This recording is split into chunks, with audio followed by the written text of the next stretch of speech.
Hey guys, I'm Brent. I'm Lila, and you can find us on the web at www.braintrustlive.com. That's right.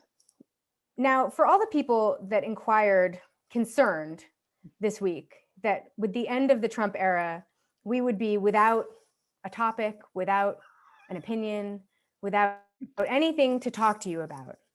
I just want to upfront declare for everyone to hear that this is actually the moment that you need us the most, because the Trump era was not our cup of tea. We were in the habit for the years prior to the Trump era of talking about all the congressional shenanigans that you weren't paying attention to, all of the weird things the president was doing that you weren't thinking about, and all of the funny gossipy things that were happening on the Hill that nobody was talking about. And then Trump era came and everyone became a political expert all of a sudden. And everyone started a podcast about the executive branch and about elections, which was our specialty. And everyone suddenly was like a lay expert. Exactly. And suddenly everyone's a lay expert in everything having to do with anything having to do with the Hill. Right. But what we are a lay expert in is elections and congressional action. It's not really the antics of a former reality host being the president. So worry not. We are in no way without something to, we're not without material. We're not without thoughts. We're not without a focus. Nothing we about are good. We are our going interest to has changed. We are going to thrive. We're going to thrive in this moment. Also, this is the only reason that Lila and I were able to get ourselves to vote for Joe Biden was because we knew that if he did win, then that would allow us 4 years of attempting to hold his feet to the fire. So, look for more of that because we'll be doing that. A little bit more action.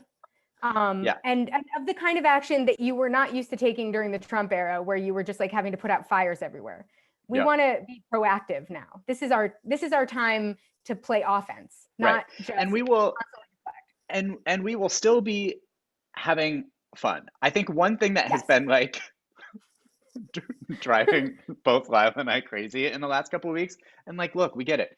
Maybe you're new to the podcast. Maybe you, or maybe you're just our terrible friends who aren't listening to the podcast because they're awful. We need to get better friends. But like, we talked about this last week where, we heard that a lot of people had not seen this, Trump motorboating Rudy Giuliani. We wrote a blog post about that. We've talked about it 100 times. A lot of people texted me this week not panicking, but like shocked and appalled, wondering whether the Diet Coke button was real. That would have been information that you would have been at the ready with had you been listening to Brain Trust Live. That's right. And predating the Trump era, we would have told you about the time that Newt Gingrich got bitten by a penguin while touring one of the many zoo tours that he was on. Or when Chris Christie fell off of a stool while doing a radio interview, or while having Mitt Romney and his car elevators and describing lemonade as lemon wet cold. I mean, we've had all of that. Right. So if you are a person or know other people who have had revelations about motorboating or Diet Coke buttons in the last couple of weeks, then can you please direct all of your friends at this podcast? That's right. This is all information that you will be informed about at the appropriate time if you are listening to this podcast. We will not drop the ball on issues such as Diet Coke buttons. And I think one thing that we had sort of dropped the ball on during the Trump era, because there was just so much going on, that I think we can get back to, is our in-depth reporting on sinkholes and other natural phenomena that make no sense. Because that was an area of expertise for us as well, that is not legislation related, but is, I think, personal safety related in an important way. And that information kind of got overshadowed by the antics of a television personality being the president. But I think we can really get back safely now to the important stuff, which is making sure that your car does not fall into a giant sinkhole at a Chili's just because you were stupid enough to be in Florida one day. So hang on to your hats. Everything's going to be fine. And with that, we bring you hopefully the last story we'll have to report on until the Trump impeachment trial begins, which is the day that Trump disappeared from our lives. And truly, no one has heard from him since, really. So this was the day that he disappeared.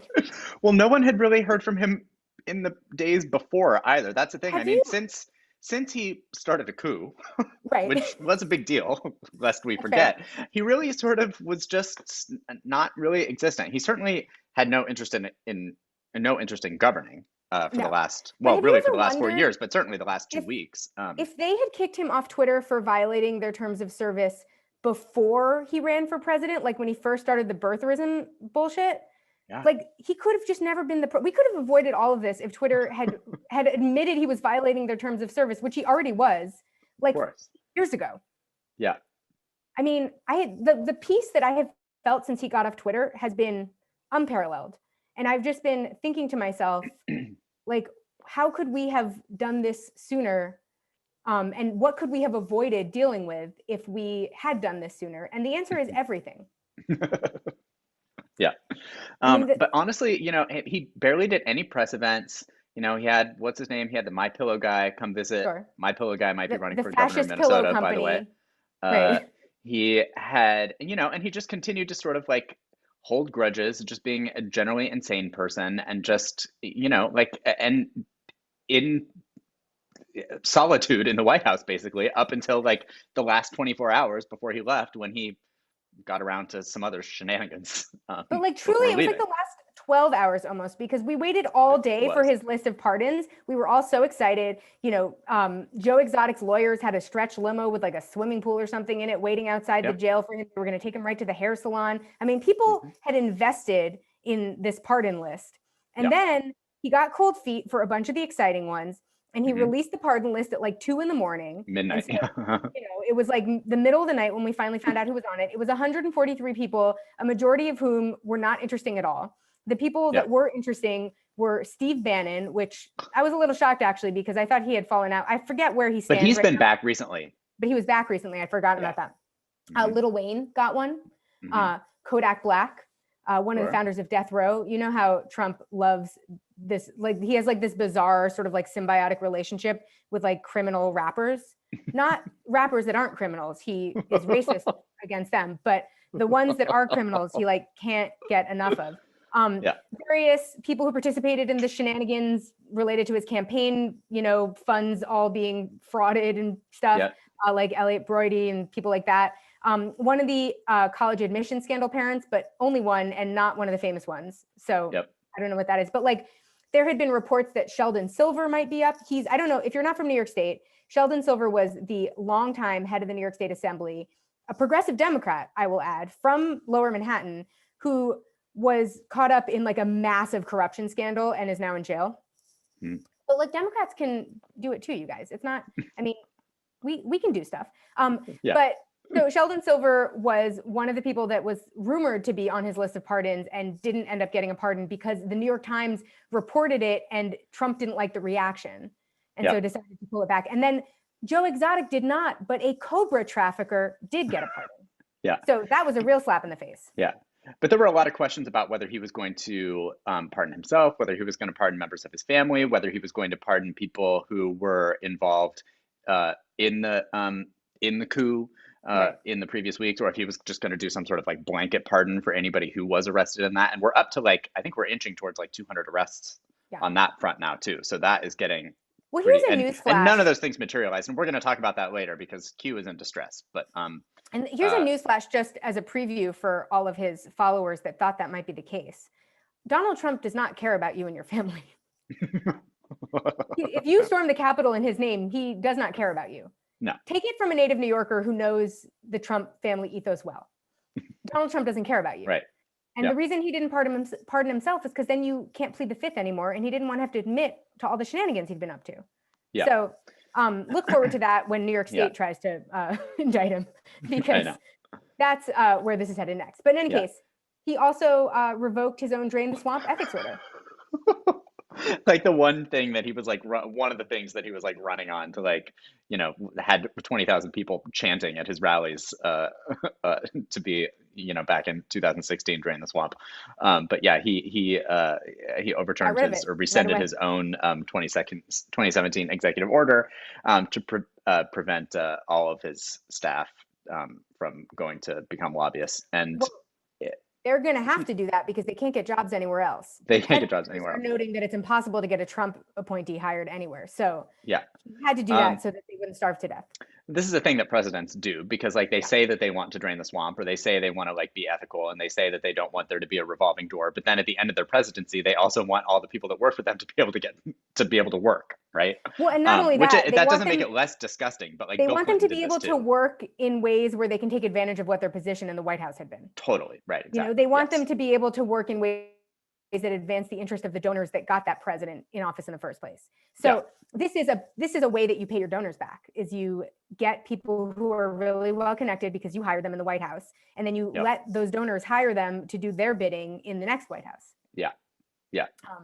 So this is another thing, like being corruption scandals that both Democrats and Republicans alike are doing. So yeah, right. Bill Clinton did this. Yeah.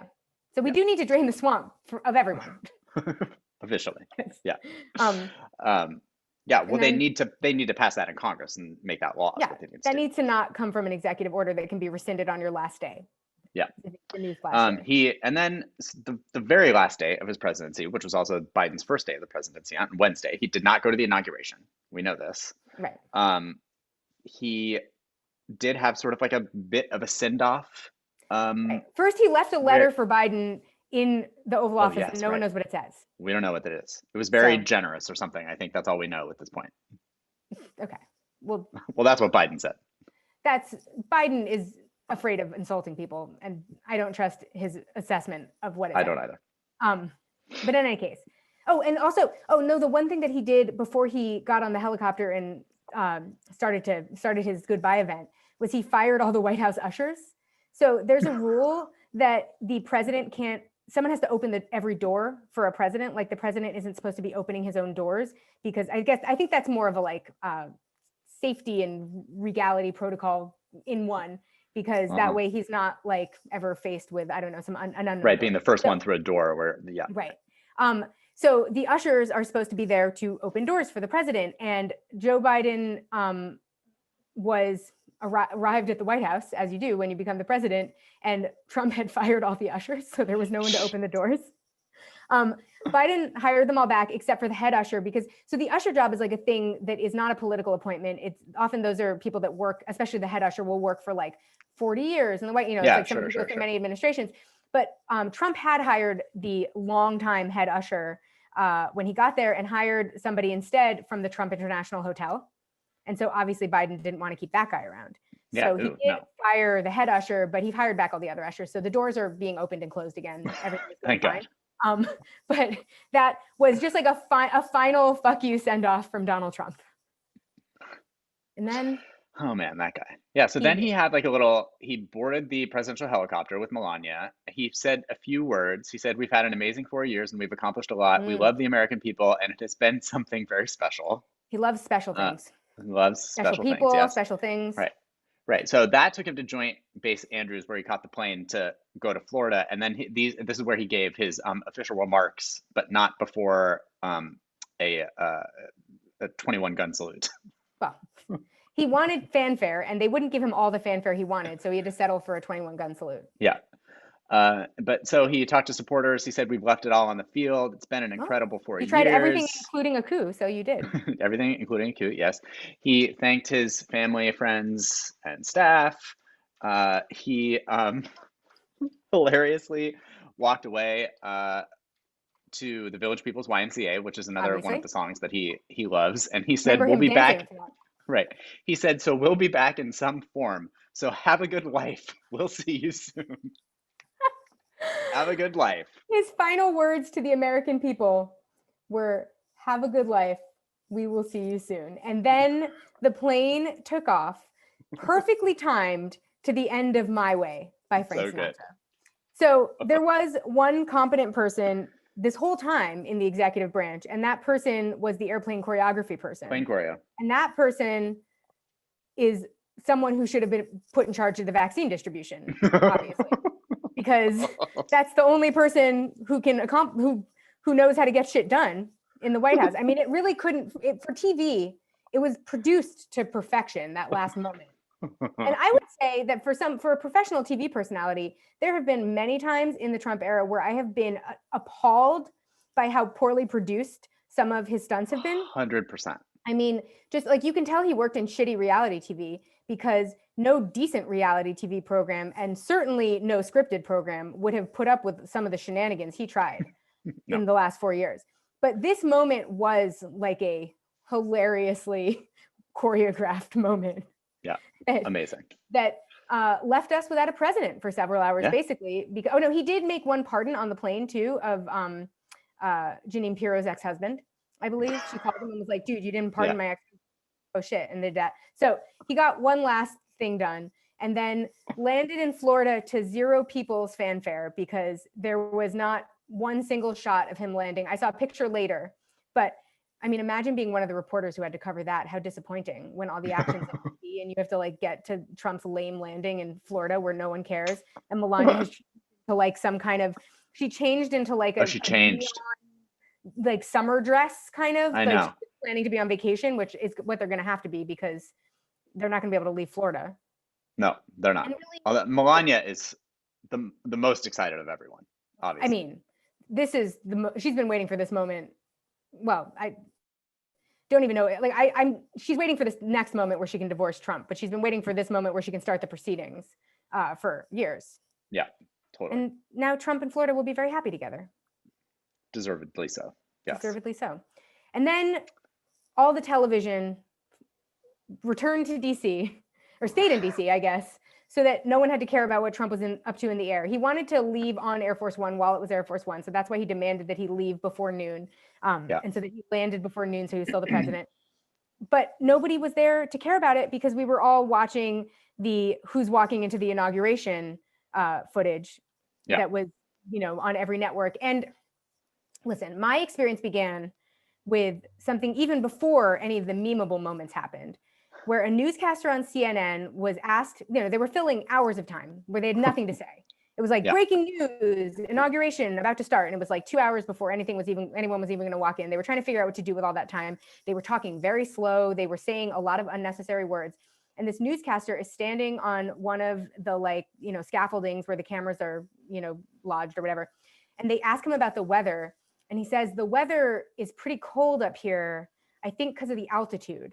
And I was like, the altitude? Because Capitol Hill is on a hill, but it's a hill that overlooks a swamp. So it's not a mountain. So I looked up what the altitude of the Capitol was. The man was talking about the weather 88 feet above sea level. That the altitude affected his experience up there with the weather. He was maybe 100 feet if you count the scaffolding he was on. So that was hilarious. Yeah. Obviously, the most important moment of the inauguration involved no one being inaugurated, but involved Bernie Sanders walking in a parka and very fashionable mittens, holding an envelope, and then having a picture taken of him just sort of like sitting himself. In a folding chair. Yeah. In a folding chair. Yeah. And you've seen the meme. We don't have to explain the meme to you. My favorite thing is that even people I know whose parents are Trumpers, whose families are apolitical. I've seen so many clips on Instagram or whatever of people's parents explaining the meme to other people, because everyone is so delighted by the meme that it does. If you're like a hardcore Trumper, you're still delighted by this Bernie Sanders meme. I think it was the moment America was looking for, where it was something to bring us all together that was not in any way controversial, because everyone actually does love Bernie Sanders. And also this was just not important. It wasn't a statement about anything. Although remember, I had a moderate friend annoyed that he didn't get dressed up. I think that was a California problem, because I was talking to my family about this morning, and they were talking about the outfit, the outfit that he was wearing. He's wearing his one parka. He has a parka. That's the parka he wears in cold weather. From the other meme. I'm asking you for, Right. Insert thing here. It's the parka that he has. That's his parka. But I was asking family about it, and they were like, I can't believe anyone would think that would be disrespectful. He's from New England. Everyone in New England knew exactly what was going on. It was cold out there. Everyone in New England was like, well, this seems totally reasonable. It's cold outside. Loud mittens like that. Everyone has those mittens in New England. Sure. And a constituent made them from old, used sweaters and recyclable material on the inside. We literally were on a family Zoom this morning, and my aunt pulled out her own version of those mittens, and my mom was like, "Oh, I gave those to you, right?" And she was like, "Yes." And my mom was like, "Yeah, my friend made those from old sweaters." That's how those mittens are. Everyone has those mittens. Yeah. So in New England, it was not controversial. In California, I think because in California, at that exact moment, it wasn't like 20 degrees. So everyone was like, he could have worn anything. But I think Yeah. on the East Coast, everyone was like, no, it's cold out there. It was okay. Yeah. In any God. case, Amanda Gorman was the other takeaway from the inauguration, As she should have been. as she should have been. And I that was like a thing to me where like I think I even texted this to you and Grant at the time, but like listening to someone read poetry gives me anxiety for some Yeah. reason. It's like it's that nervous thing where it's almost like I'm just like expecting something to go wrong. Like I don't know why, because like I just I can't explain it really, but it just like puts me in that immediate place of like I don't know why I'm listening to this. It feels weird. Feels icky for some reason, which is ridiculous. Like I said, I can't explain it anyway. Right. But like she like 2 seconds into it, I was like, oh, okay, I'm fine. She was a Everything's fine. great performer, So good. too. So like it was comfortable to, I will say the only time I felt comfortable listening to what I would describe as poetry is that time that we watched Sarah Palin give a speech at Politicon, The America's best. poet laureate, Sarah Palin, Uh, because she, much like a slam poet, managed to find the weirdest and most unusual intonation that she could for every single sentence she said. And so yes. I often get uncomfortable watching poetry because I'm worried that people are going to do that and I will find it annoying and cheesy. But I also Yeah. felt like Amanda Gorman did not perform it in a way that made you feel cheesy for watching it, Yes. which I think is the Yes. key to performing poetry in a universally acceptable way.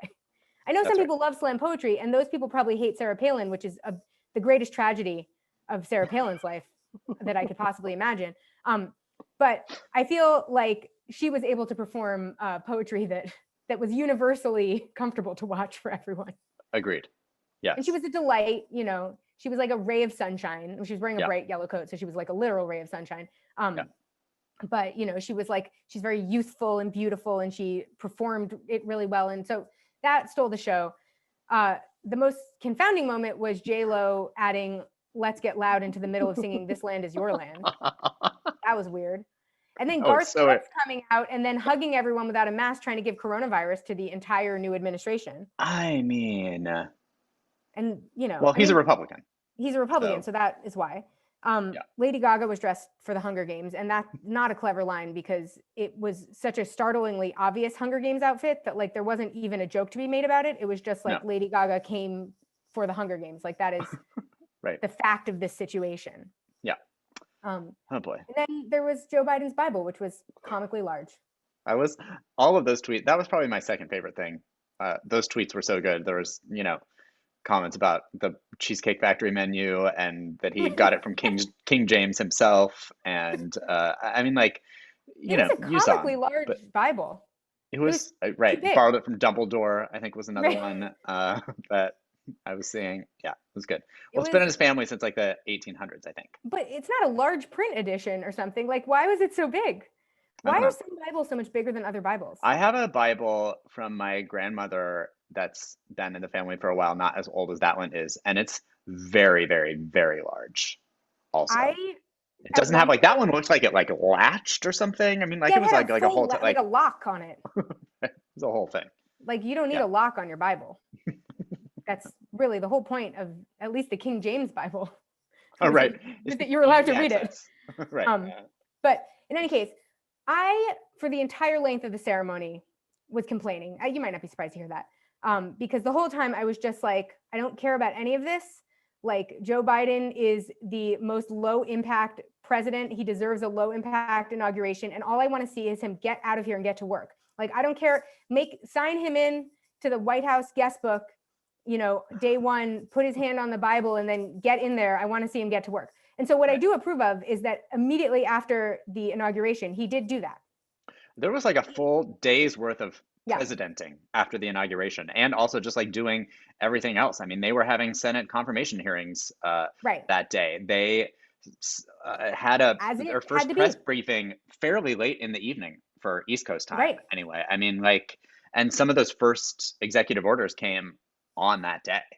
Well, and that's, I think, I had a glimmer of hope that he will find it in himself to be a Jerry Brown-esque figure, where everyone knows about my love of Jerry Brown, which is bizarre because Jerry Brown is nowhere near as progressive as I am, is a staunch not advocate of Medicare for all. He doesn't stand for a lot of things I stand for, but I love Jerry Brown. I've loved Jerry Brown since I was a kid because he was the first presidential candidate I ever supported. He ran for 2 weeks in 1994. But Jerry Brown, when he became the governor of California for the second time, it was in the twilight of his career. He knew it would be his last job, and he just went and quietly did the job. We were in a huge financial crisis at that time. He just quietly fixed it. He didn't need credit for it. He didn't do glitzy, events about it. It was just like one day everyone in California woke up and we were like, is the government open on Fridays again? Like it was just like that. And so I'm hoping that this is also like Jerry Brown. This is a person, Joe Biden is in the twilight of his career. There is no world in which he works after this job. This is his last job.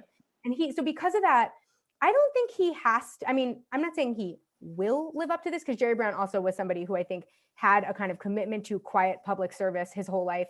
He went and became a mayor after he was the governor. He was not somebody who, he was someone who went in and just did the work a lot of the time. And I think Joe Biden is a little bit more of a person who likes to be in the public eye and be given credit for all of the great compromising he does or whatever.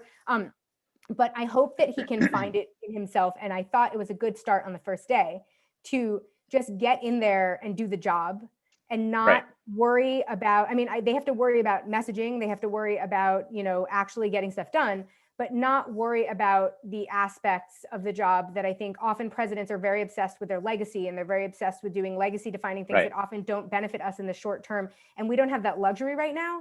So all I want is for Joe Biden to show up in the office 5 to 6 days a week, put in a full day's work, like actually trying to do stuff. And check things off the to-do list. Right. And I don't. Which is really what this first week of executive orders felt like. It literally was just sort of like, okay, from him. Here. I don't want him to do an event. I don't want to hear him give a speech. I'll let Jen Psaki give all the public comments. I just want to see him every day show up and do work. So good start. Yeah, it is. There were he did a lot of it this week. Yeah. In the first week, we already had like 30 executive orders. We've already rejoined the Paris Climate Accords, went back to the World Health Organization. By the way, also, Ted Cruz sent out some tweet about like the Paris Climate Accord, talking about like, why should we care about like what the people of Paris think about like climate change or something like that? He knows, doesn't he? Of course, that was signed while he was in this. Right, he's just playing on the stupidity of. Yeah, he knows. That was very cynical, because he is most certainly a man who knows, as every other person on Twitter pointed out. So cancel Ted Cruz. In any case, for a million different reasons. For a million different reasons. But we also Joe Biden canceled the Keystone XL pipeline. Rescinded the 1776 commission, which is the silliest thing to have had in the first place that anyone can. And that was a late thing that Trump did. I think just within the last couple of weeks, like introduced what that was going to look like. They had been talking about it because they wanted us to remember that America is whatever the white supremacist nation that they believe it is. But the last couple of weeks were when they finally finished the project. Right, they rolled it out. They rolled it out knowing that it would be gone within weeks, as it should be. He signed an executive order to prevent workplace discrimination against LGBTQ people. He wants us to put non-citizens in the census like mature adults do. Undid the Muslim ban, fortified the DACA program, stopped construction on the wall, they're going to have everyone in the executive branch sign an ethics pledge so that they don't profit and their families don't profit off of their jobs there. We'll see how that goes. Democrats are almost as bad as Republicans. No one's as bad as the Trumps, but Democrats are as bad as the regular Republicans in that regard. But Trump had done that, had set up this crazy regulatory review process because he was trying to get rid of all the regulations. So he undid that and is going to set up a new one. They extended the eviction moratorium and the student loan payment pause. Cancel both of those things. Right? Just like cancel them. Done. Get rid of the student debt and like don't let people get evicted until we are until they have another home to go to and are not being evicted but are just moving.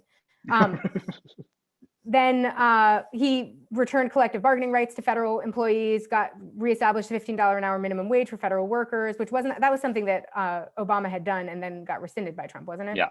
I believe it was.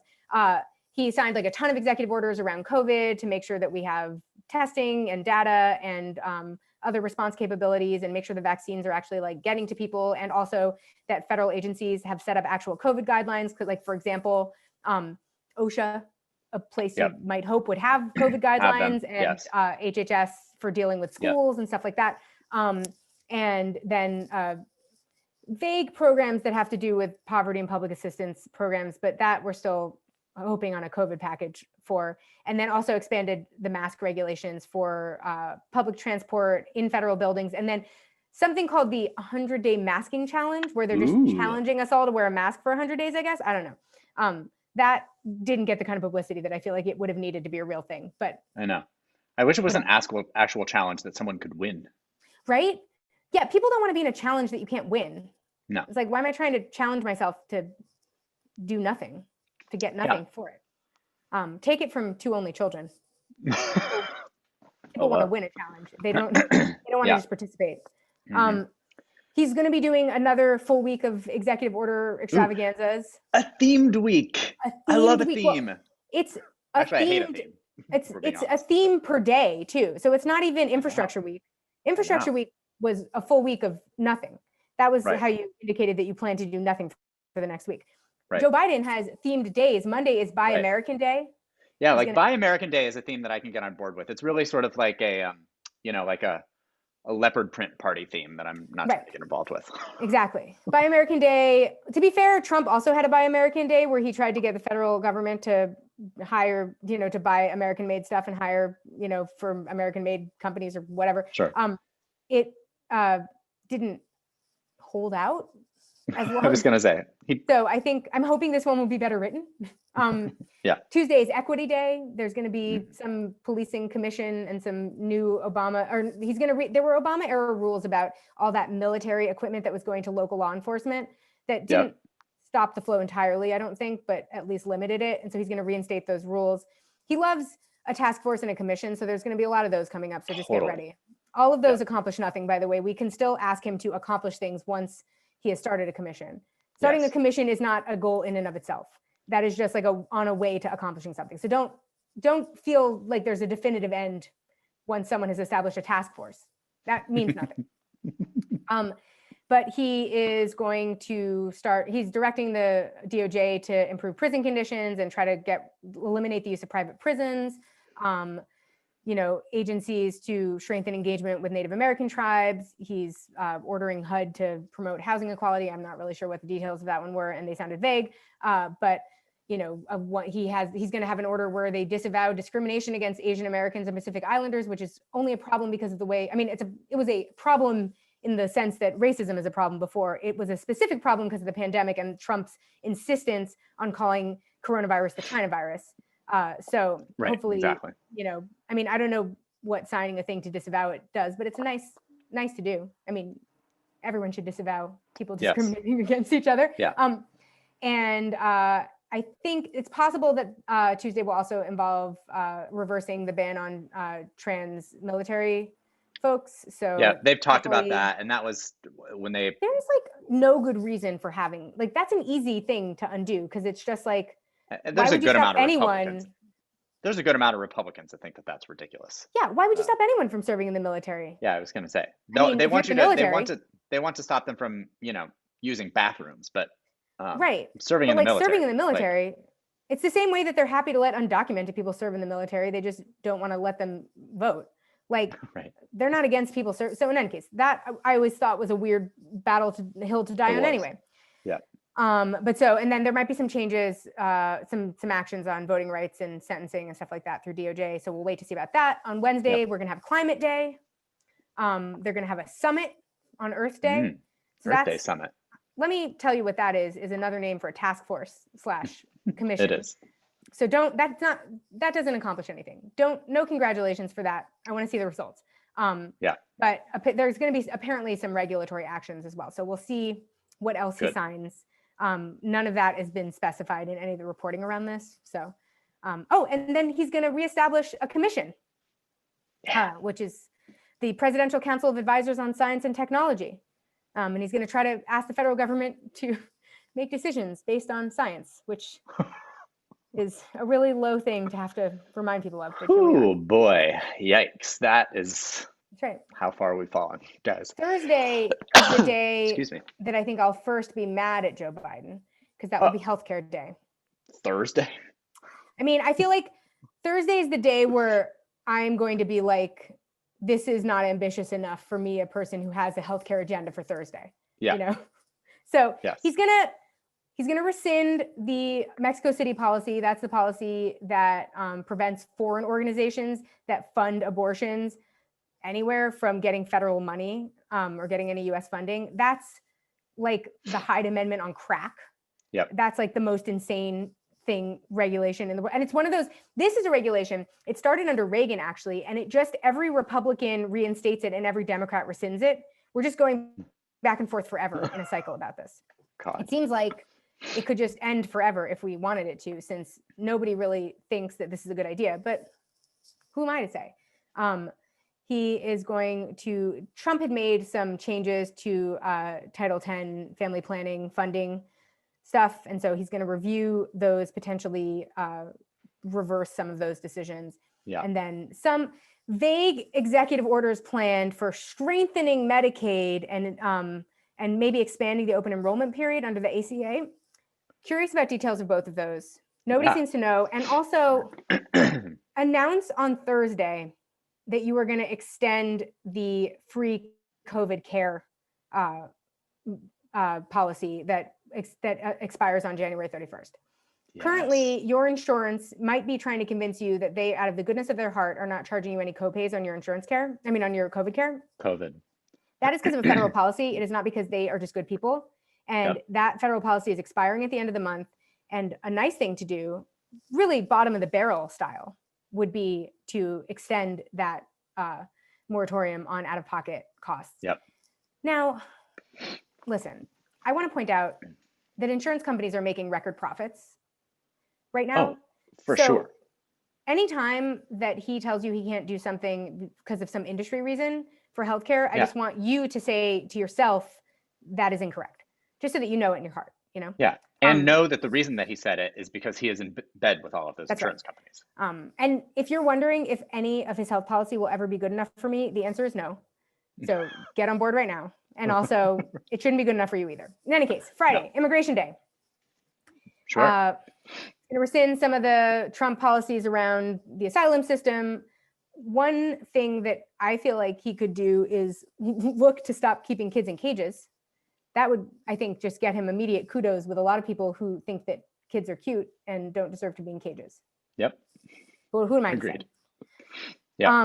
In any case, the other sort of action brewing right now on the political end is the House is delivering articles of impeachment this week to the Senate. The Senate today, I believe, as you're listening to this. Oh yeah, it'll be on Monday. So today, the day you're listening to this, the Senate is going to start the trial in 2 weeks because they want to have 2 weeks to, I don't know, make us forget about all of this. I was in favor of this until I heard that Republicans are like very quickly abandoning ship on wanting Trump to be prosecuted. Yeah, it sounds like the pushback, there's some real coalescing going on with the Republicans in their sort of supporting the defense of Trump on this, actually. And it's because their voters are polling that polling has started to show that there's diminishing support for this. And that is because people are forgetting how terrible it was. So and that's maybe we can remind them, but we certainly can remind them. Yes. But if it's like Adam Schiff giving another showboaty speech, it's not going to be enough because he's it's not and a good performer.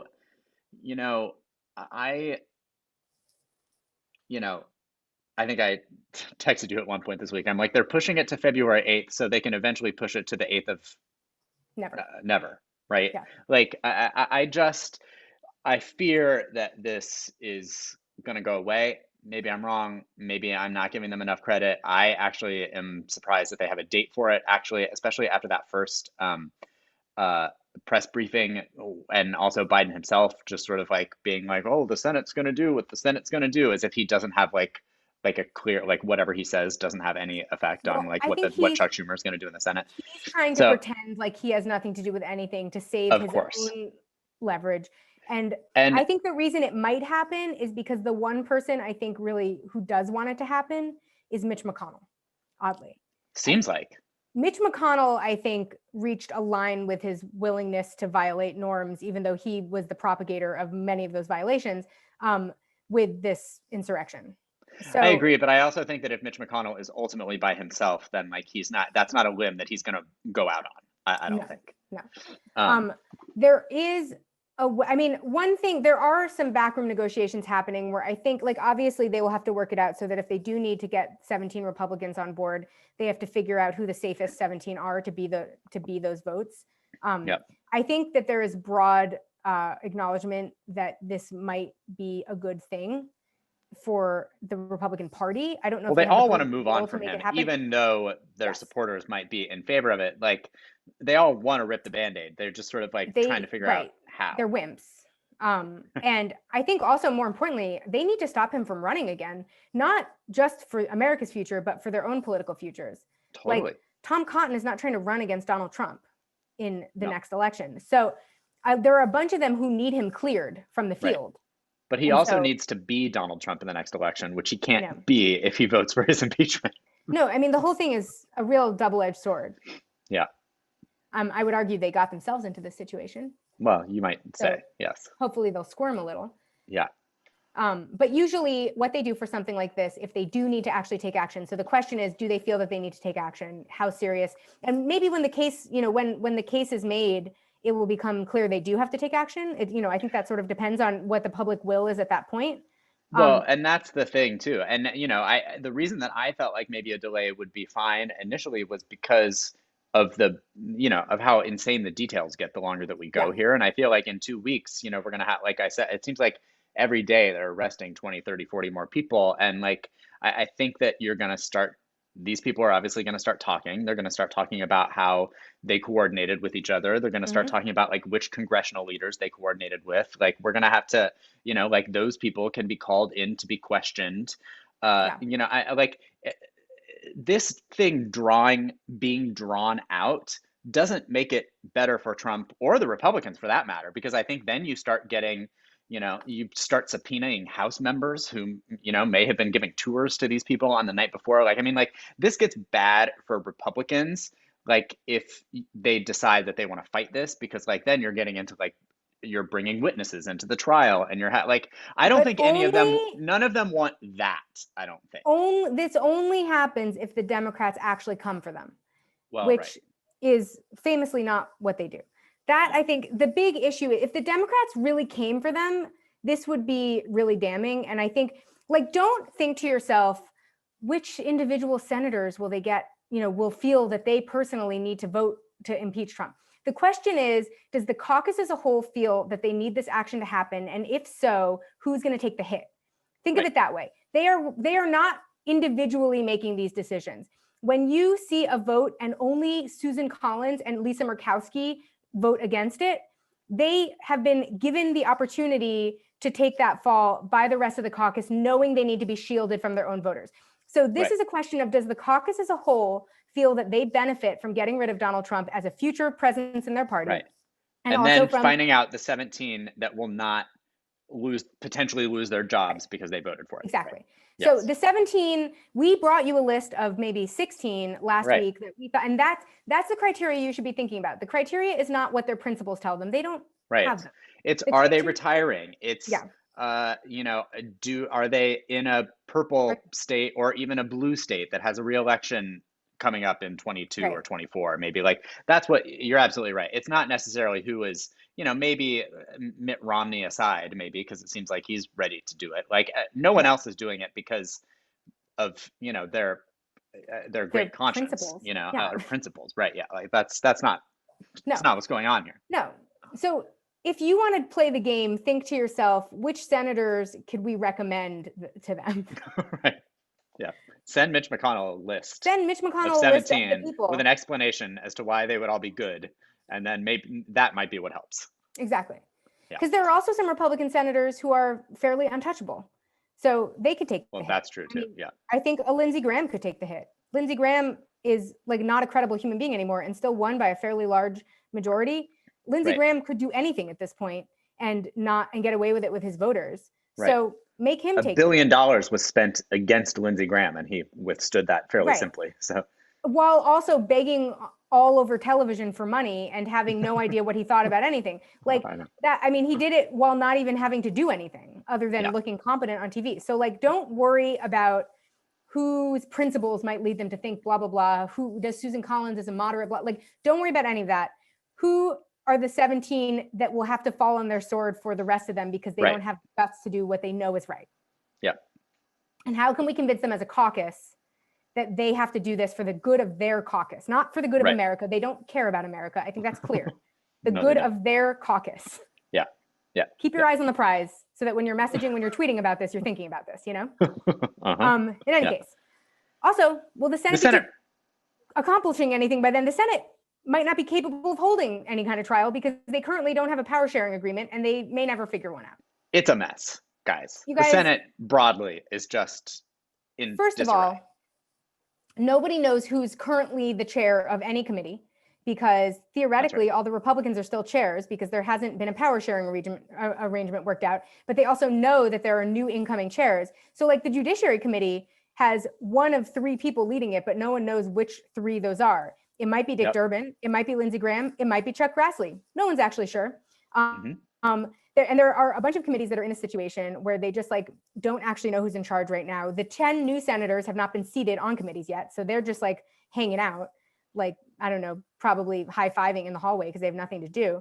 And Schumer and McConnell are locked in the world's most not in good conscience conversation about, first of all, Schumer is probably trying desperately to give away all of his leverage because that's usually what he That's does. right. But he has been, Schumer's eyes got opened, I think, recently by this sort of slate. I don't think this has anything to do with what's going on in the Senate, but in New York City right now, which is a big part of his base, the Democrats are getting really fucking radical. So like all over the outer boroughs, you're seeing Democratic socialists get elected to lower offices. You're seeing Yep. people like AOC come out of, and Jamal Bowman. I mean, you're seeing their numbers increase. Mondaire Jones, like all of these Yep. long-time establishment people are getting replaced. You're seeing the sort of leadership of, in the Democratic club start to really panic because the system that they've set up to anoint new candidates is not working. So Yep. Chuck Schumer is currently trying to be something because he knows that this could be the thing that loses him his job, as if he Right. doesn't accomplish anything. And he has a re-election campaign coming in 2022. Exactly. So Chuck Yes. Schumer is actually, this is good timing for us because Chuck Schumer actually has to get something done right now or we can replace Yes. him. Yes. Mitch McConnell is, like the asshole he is, insisting on some sort of power sharing agreement that maintains the filibuster, which, by the way, should not under any circumstances be maintained. Yep. Because he said he had the nerve. So, they had an agreement in 2001 when the Senate was 50-50 that did not include the ability to filibuster every single thing. McConnell had the nerve to say that in 2001, there wasn't a need to reaffirm the basic standing rules that govern legislation in the Senate because it was safely assumed that no majority would break this rule for short-term gain. As he's implying the Democrats are willing to break rules for short-term gain. Fuck all the way off. Yeah. He has violated all of the norms that held the Senate together for this entire time up to 2001. So he can fuck like truly all the way off. Yeah. And also Chuck Schumer should just be like, no, fucker, absolutely not. And get rid of the filibuster, because if you do not deliver for the American people right now, then I agree that there's no reason to elect Democrats. I agree. You haven't made an argument for what you can do. We're about to get into that right now, actually, because one of the first things that the Senate and the House, for that matter, has to do, and should be doing currently, and should have done some of already, in my estimation, is pass some sort of stimulus bill. And we know, for COVID related stimulus bill, and we know that Biden has released his first $1.9 trillion plan, which has not been introduced in the House or the Senate, and we know that they're probably going to introduce something different, and maybe they're all going to talk amongst themselves. But it seems like they don't have any plan as to what to do with this, or how to pass it, or what to put in it, or whether they should pass a clean bill with just the cash, or whether they should pass a clean bill with just funding for vaccine distribution. They have no earthly idea what they're doing on this. And I find that to be wholly unacceptable in Truly. in ways that like I am so incensed over, because when you were talking Yeah. about them going to work on Wednesday, like obviously this is what they need to be working on. And I think Yeah. they know. I mean, these were the first executive orders that were signed on Wednesday, many of them related to this, or on Thursday. And obviously Biden has been talking about it a lot, but like I just think that it is actually incomprehensible that we are 4 days into this, 5 days into this, and we haven't passed anything for direct payments. And you're probably being like, Yeah. okay, well, we only are 5 days into this. But like, this was the thing that we were supposedly going to be able to do on day one. We should have been able to do it uh, while if Mitch McConnell had just brought it to a vote himself, there were already votes before we even had the additional senators sworn Right. in. We could have done this in the last Congress, right? And Democrats, it's the main reason why the two Georgia Democrats won, besides Trump suppressing Republican votes. But like, I mean, they Right. were all running, and there's actually been a ton of reporting about activists in Georgia who are livid Yeah. that this has not passed yet, Because they were because they promising everyone that because this would they be. feel like they went and they lied to every single person that they knocked on the door of, because they were like, we're going to get you $2,000, and then now it's not even $2,000, it's $1,400 because they passed $600, which is also don't even get me started on that. That's a whole just like separate mind-blowingly stupid thing that they like, why not just make it $2,000? That's what you said in the first place. But Yeah. regardless of that, 2000 or 14, that wasn't passed and signed on Wednesday afternoon, it is beyond me. It doesn't make any sense. The votes are there. They said that they were going to do it on day one. I mean, Yeah. the words day one in regards to this came out of their mouths. So it's like, it's not Also, that I'm just it's putting this like on them. it's like some of these people have forgotten that at the end of the day, it is not actually the money that gets them elected. It is the votes. And this is a way this is a way to make your voters vote for you directly without the need for the money. You don't even need the Yeah. money once you give them this. Like, you don't Yeah. need AT&T to come in and pay you off. What you need is just to send everyone a check for $2,000. And then they're like, Chuck Schumer got me a check for $2,000. I should vote for that guy. Like, Yeah. the idea that this is like pulling teeth to this way. Also, vote on literally anything you can as a clean bill, because Well, right. get the I mean, Republicans on the record that they wouldn't support moving forward with some of these policies. If they're going to go down in the Senate, let them go down in the Senate. well, Do that's the not thing. only bring policy that will pass to the floor. That's the thing. There's a few things that are being discussed right now. Those clean bills are being discussed where you can do either just the direct payments, or you can maybe couple them with like vaccine distributions, like something that that the votes are there for. Or we're going to talk in a second about budget reconciliation, which is another thing that they could be doing, where they could skip having to get 10 Republicans on board with this. But everybody is so obsessed with like this unity situation, and while I sort of do understand where that's coming from, I don't specifically on this issue, because, and I know that they're not going to want to come in there and just like seem like they're bulldozing the Republicans, but on some level, like this is the way that you create political capital for yourselves. Yes. Because if you can come in there and be seen as the party that is for either passing a $1.9 trillion bill through budget reconciliation, or passing these direct payments and vaccine distribution funds, then like that's a win right there. You're the political saviors. Joe Biden is the president that like made sure everyone was vaccinated and got additional $2,000 sent to them. And the pandemic is the only thing right now. I know he's got a long list of shit. I know it's just climate change, and I know, but like whatever. Right now, there's no other thing. It's such a win to do it however you do. If you have to, light a match to the place, like whatever it takes at this point to get something COVID related passed, you have to do. And the thing that you can't be doing is sitting around until March 14th, by the way, because apparently that's the date that they're all eyeing as their deadline, because that's when the increased unemployment extension, insurance extension runs out. So like if they think for 1 second, Democrats or Republicans, that the United States, American people are not going to be livid with them if they just sit around and negotiate with each other for the next 2 full months. No, ma'am.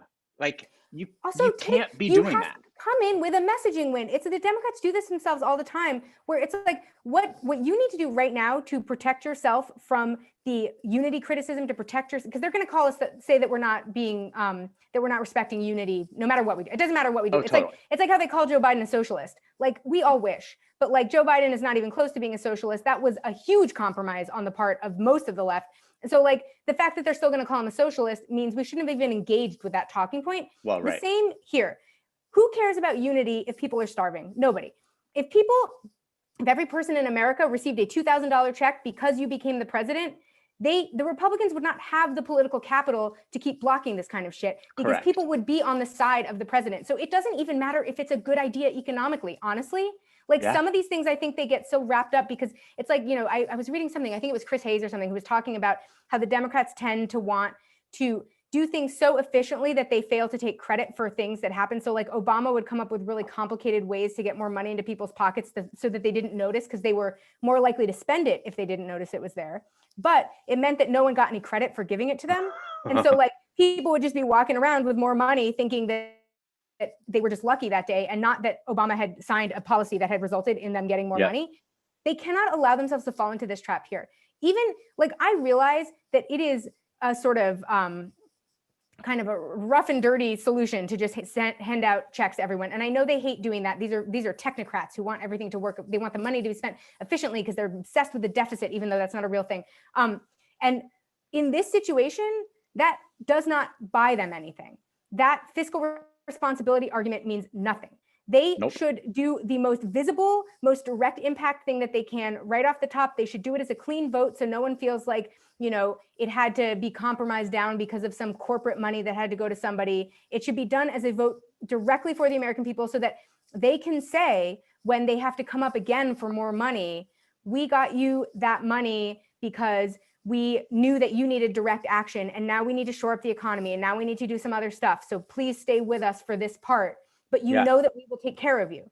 That is like, right now, if I have to wait till March for them to send out a check to everyone, and that check is probably going to have all these, it's going to be only for people that make under a certain amount of money, and it's going to have all of these things where some people who need it won't get it, then those people are not going to feel like they were taken care of.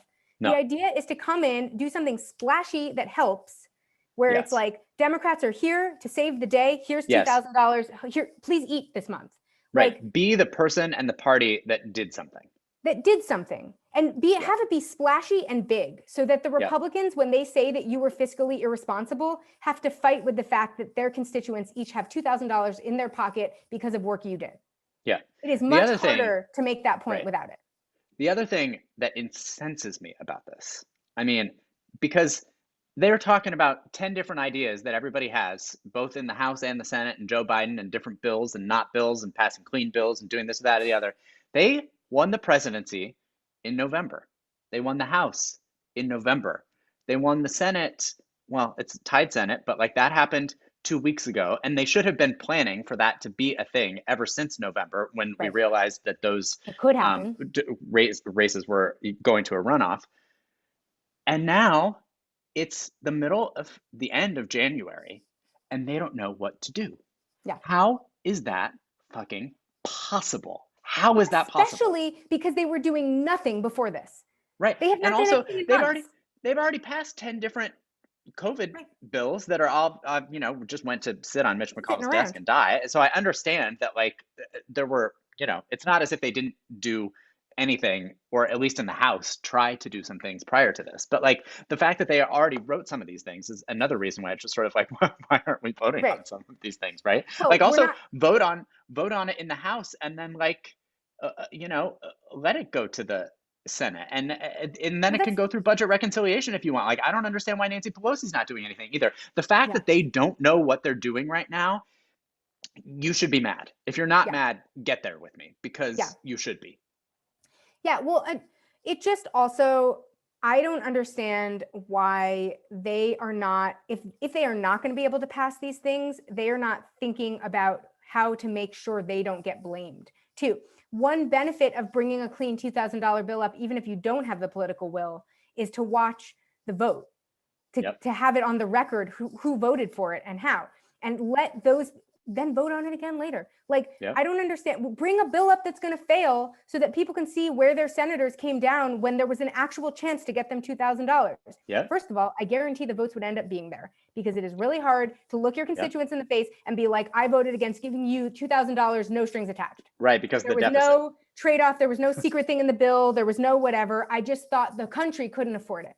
You can starve because the country can't afford to help you. Like, Jeff Bezos is richer than he's ever been. Elon Musk is the richest man in the world, but the country can't afford to help you.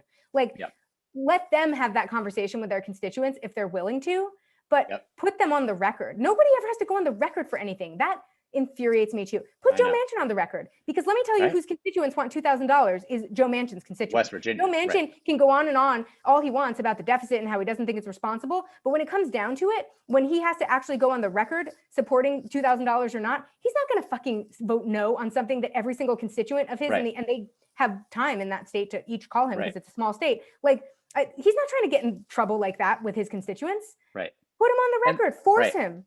And the other thing that I think Democrats have not been in a position to have to deal with for a while is that it was always very easy to blame Mitch McConnell. Right.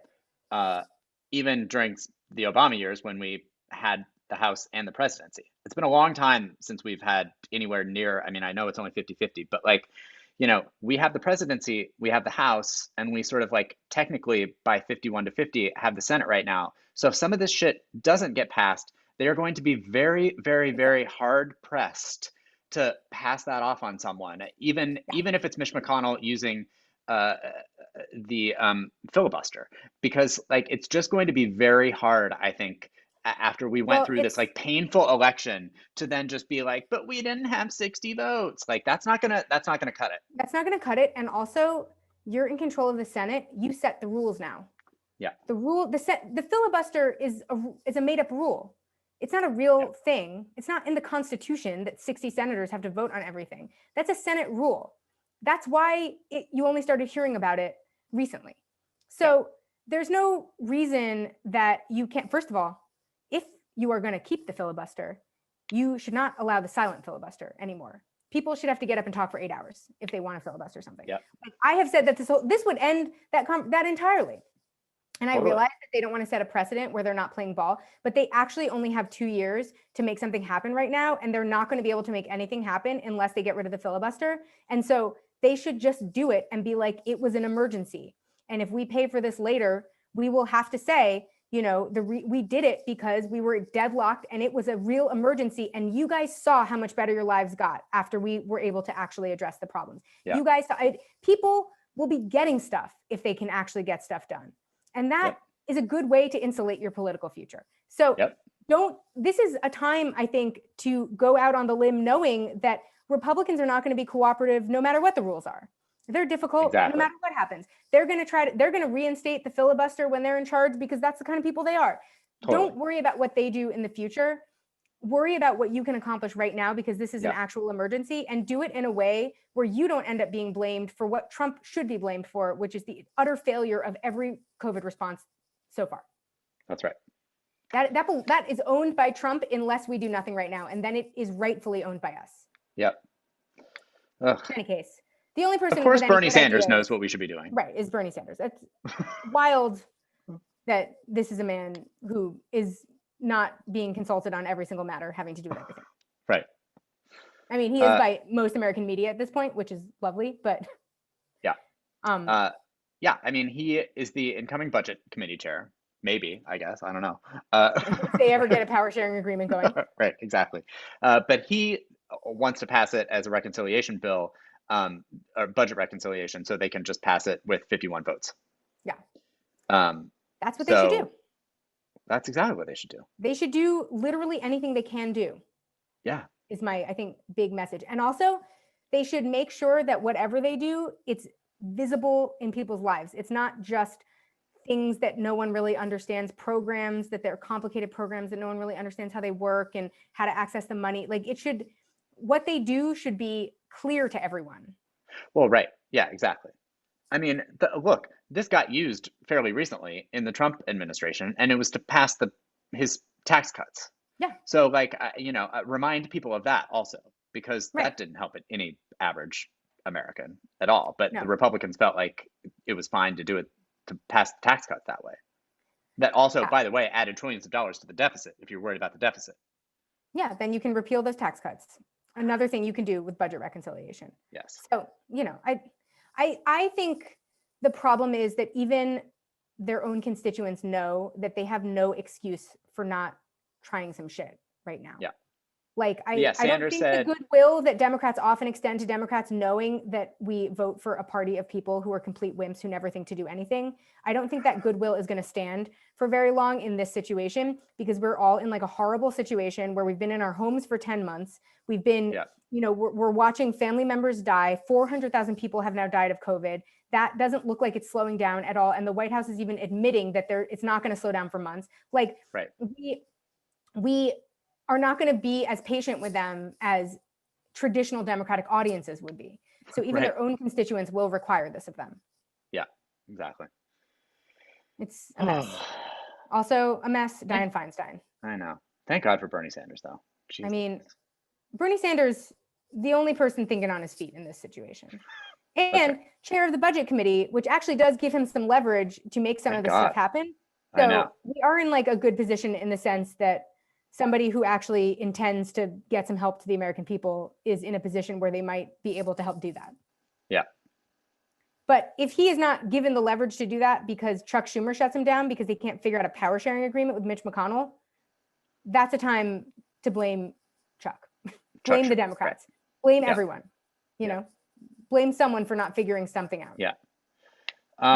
One person who I don't even trust to actually like be one of the 50 Democratic votes if we tried to do this in budget reconciliation anyway, is Dianne Feinstein, because she, this is the other thing that I went into a rage about this week. Obviously, you just heard me get worked up about the COVID bill that isn't passing. And the other one is Dianne Feinstein thinking that Ted Cruz and Josh Hawley just came to the Senate to, talk about their differences on election security, and that's what the Senate is for, and it's fine. Right. It's a place of freedom, Brent. Yeah. People come there to say their piece. Yeah, it's a place of freedom, and they provide a kind of, they're providing a kind of leadership. In some cases, it's positive. In some cases, maybe not. A lot of that depends on who's looking and what party they are. But it's an important place to have this kind of dialogue. It's probably the highest level dialogue that you can get in an electoral body. Yes, that's what was happening there. Let me tell you what happened here is that Dianne Feinstein does not remember what happened, because Dianne Feinstein that's right. has dementia. We know this due to the hilarious joke that Carla Nordstrom penned on the day of the insurrection. That's right. But we know this because reporting has shown that Dianne Feinstein has dementia. Dianne Feinstein she has dementia. She's actually know what's going on. She is somebody who should be removed from office currently for not being fit to serve at this moment. Right, but what she's doing instead is filing paperwork to run in 2024 when she'll be 91. That's right. And I need all of California to kind of take a breath with me and do. That's the thing that I feel like I'm gonna because a lot, I sent this article to a couple people this week who I was hoping would become incensed with me, who are California voters, but I know are not sort of as like constantly angry at Dianne Feinstein as me, because that's just sort of like a state that makes me happy, right? Sure. Like sure. Rage at I've sent another ragey email to Dianne Feinstein's office this week. I've sent many of them. It makes me happy. Which I feel is a permanent state of mind. So it's sort of an equilibrium. Yeah. And right, exactly. And everyone, this was happening either the day before the inauguration or the day after. And basically the response to the people that I was trying to get incensed with me was, this is just not what I have time to be angry about in my life right now, or happy about, or think about, or even just like put the brain space to. And maybe this week I'll allow that. But I do think that if she is going to actually run again in 2024, the California Democrats have to have a really long talk amongst themselves and a real look inward and a real long think about, because actually you tweeted something earlier this week about how we only had like one senator because it was in the time when Kamala had resigned but hadn't been replaced yet. Sarah hadn't been replaced yet. No. And I was thinking to myself, I was sort of like, do we have, if Dianne Feinstein is the one that we're left with, do we have, We are being They, robbed of our representation in the United States Senate, and we are, the fifth largest economy in the world, right? We're right. the largest state We have 40 million by people. far. It's not even close, right? And we have two senators, one of whom we didn't even vote for, by the way, and he Right. may be a perfectly acceptable senator. I don't know. He just got there. I Um, have some advice for Call you him and later in the remind him podcast that about he him. needs to support Medicare for all Yeah. because his predecessor did, which is what Lila's been telling everyone who will listen. Yeah. And as you continue Right. to do so, please. But also, we are, she is not representing. We are No. being robbed of our representation in the United States Senate with Dianne Feinstein, right? Like Yeah. we, She is representing, first of all, she's representing a version of California that hasn't existed for 40 years. So she's not right, even representing the era of California that we're in. But second of all, she can't remember what she's doing because she doesn't seem to be able to remember what she's up to most of the time because she is a right, woman who is suffering from some kind of dementia or something in the right, end of her life. And not, I don't mean that in an ageist way. I mean that in a reports are that she truly can't remember what she's doing from one minute to the next. right, And so that is another kind of representation we're being robbed of because she truly doesn't seem aware of what is happening right now. Just as the Senate is no longer a place where you hug Lindsey Graham, just right. as the Senate is no longer a place where you hug anybody because of COVID, Yeah, it is also not a place where you allow seditionist acts to happen on the floor of your body. yeah, And it is a place, I guarantee she does not remember what they said or what they were doing or what the context was of all of that, because there is no way that was not even acceptable to many Republicans. right. Well, That and was many not, Democrats have called for their resignation. I yeah, mean, like, so she's not even, I exactly. think you're absolutely right. I think that she literally Does not know what forgot. I happened. mean, the statement that she gave here doesn't acknowledge what it is that they did or didn't do. No, she doesn't know. She doesn't know. Yeah. Someone may have just told her, but she doesn't know by the time she's saying those words. Yeah. So here's what you can So, do. yeah. You can call the Capitol Hill switchboard and tell her to fucking resign. Yeah. The number is 202-224-3121. Put that in your phone book, put that on make that your social media profile picture, post that everywhere. And Yep. you can call her and any member of Congress and tell them anything you want. Yep. But the thing that you should be doing, we should not wait till 2024 to replace Dianne Feinstein. She is currently not fit for office. Correct. She should resign, and we should be given the opportunity to replace her with somebody more appropriate. Yeah. Ugh. Dianne Feinstein. God. Nightmare person. Oh, Dianne Feinstein. Ooh. Okay. Infuriating. Well, she told us she needed our calls about things, so I figure she might not realize she needs to resign. So I'm just in the spirit Well, that's what of I've been sharing that information with her. I'm not rude on the phone or anything. I just very politely tell them that she is a disgrace to the people of California and should resign immediately. Right. Yep. And you can do That's that too. Okay. Yeah. In final news, you guys, one group of people has really been left out in the cold by Trump's exit. And that is the Q crowd, who for years believed that they were waiting for some moment where this like big plan would be put into action and all the pedophilia ring people would be exposed and everything would, all of Hollywood and government would collapse because of all the pedophilia or whatever was going on. Yep. And listen, at least as at the basis of their concern is caring about the children. I've tried to find something to pull out of this that isn't just you shouldn't. You should stop. I felt so bad because I was watching some thing about Q people being crazy. And this woman just kept she was interviewed on the news. It was in LA or something too. And she kept just being like, why does nobody care about the children? And I was like, this poor woman, there is a pedophilia ring that is a huge conspiracy that every member of government and every Hollywood bigwig and everyone is conspiring to be to traffic children. And listen, if that was true, that would be pretty terrible. It's not even a little true. So that is what's concerning about it. But I was sort of like, well, this is really tragic. This woman is like having to not only be a conspiracy theorist in a cult and not know it, but is having to go through life thinking regular people do not care about children being sex trafficked. Yep. Which would be that's tragic on every side. Yeah, they thought people were they literally thought that people were going to be publicly executed. Yeah. And they were calling it the storm, right? And they also believed all the way up until the second that Joe Biden was sworn in that something was going to happen. Yeah, And you they saw this in interviews, like at either Trump rallies or at like even on the day of that Capitol insurrection, they like people would be like, reporters would ask them like how Trump was going to win, and they would literally just be like, "Just wait, just you wait, just watch. like so It's many gonna happen." Just apocalyptic cults before right, them, they had no idea what mechanism was going to lead to the result that they were claiming would right, happen, but they exactly. Then were they all went and sure. got matching Nikes, That's and right. uh, The right. Kool-Aid came and everything went according to plan. Um, Uh, but the internet was like hilarious while the Biden inauguration was going on, because the lack of action sent a lot of QAnon adherents into just like a state of despair immediately. yeah. People started posting like these really heartbreaking things about, was none of it true?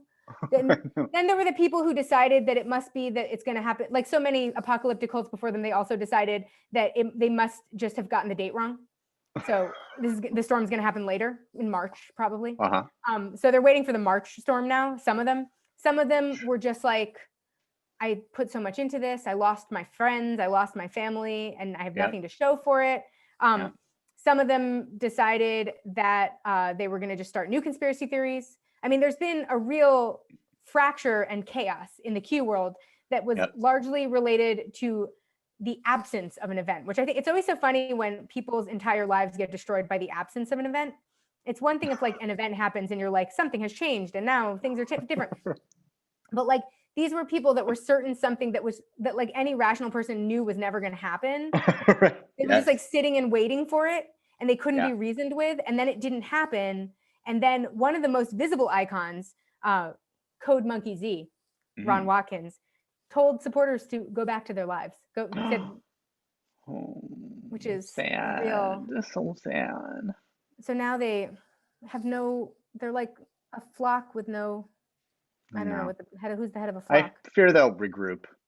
Well, they're going to join other conspiracy. There's plenty of conspiracy theories out there. It's Yeah, not. This is right. not the only one. They also And have a Q is leader in Congress. So, right. Q is loosely affiliated with all sorts of lunatics. So I'm right. not worried they won't find something crazy to believe. I Yeah. do wonder which direction they're going to go in the like where this will take them. It'll be interesting and horrifying both, I think, probably. Yeah, it's a real. Oh, In any man. case, let us leave you with this one piece of advice, which is just because Donald Trump is not the president does not mean that you can't be incensed about what's happening in government. You're always allowed to be. And you can Yep. call your reps and you can complain about anything you want. They hate when you complain about things that aren't related to policy, but they will still answer the phone. So sometimes if you just, when I need to get something off my chest, I call Dianne Feinstein's office, I tell her that she should resign, and then I just complain about what's going on in the neighborhood so that they feel like I'm just generally disgruntled. But truly, you can be in a dialogue with these offices to whatever extent you want to be. Now, Yep. they may try to cut you off at every stop, but they're actually required to have public phone numbers and email addresses so that their constituents can contact them. Yeah. And you should make sure that you know that information. So, as I said before, the Capitol Hill Switchboard will connect you to any member of Congress or the Senate. That number is 202-224-3121. I have it as my profile picture on Facebook because I want people Yes. to have easy access to it. So Yep. you could do that too. You can post it on Twitter. This is a number that's available to the public. Yep. And you can use that number to call any member of Congress you want, and hopefully, especially yours. Yeah. Tell them what they're doing wrong, because usually Well, they're doing something. yeah. And also, I would just add to that is that, obviously, every time you call, they're not going to do exactly what they want you to do or what you want them to do, right? Like, so, but what I Dianne will say Feinstein has is not that, once resigned, despite all of my phone calls. right, exactly. But Dianne Feinstein did resign her chairmanship from the Right. Judiciary Committee, and that happened not long after I wrote a really incensed email to her. You can also email these people. Yeah. Also, I mean, a phone call is a more direct thing to do, certainly. But Look, either like way, they that, have to write it down. They're required to right? write down what Yeah, your position was as a constituent on the yeah. issue that you called about. So they do And have to record those calls. that felt really good when that Mhm. actually happened because I was like, I did that. Well, and the The reason it same thing happened happened. is because people called and complained. Yeah, That is exactly. why The same that thing happened sometimes works. after The same thing happened after I called or emailed a bunch of people to rescind their endorsement of Jackie Lacey, Right. leading up to the the November elections, and then a lot of them did, and you were like, I did that.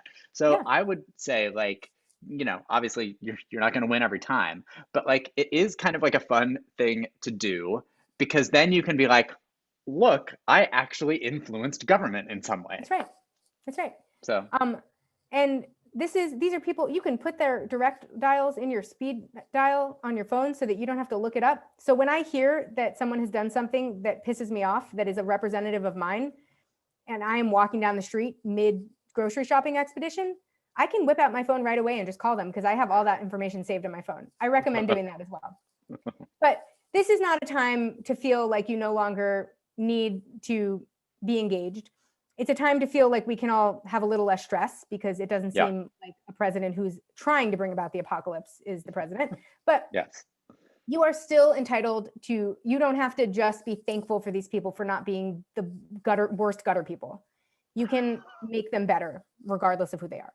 yes, that's right. With that, we'll see you next week. Happy first week of not having Donald Trump anymore.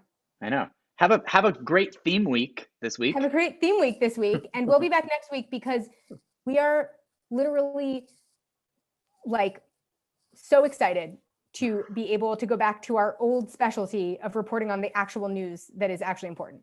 So exciting. I mean, we are not going to be without content. We're going to finally have the content we love to have. So that's right. Tell your friends. Tell your friends, and we will talk to you next week.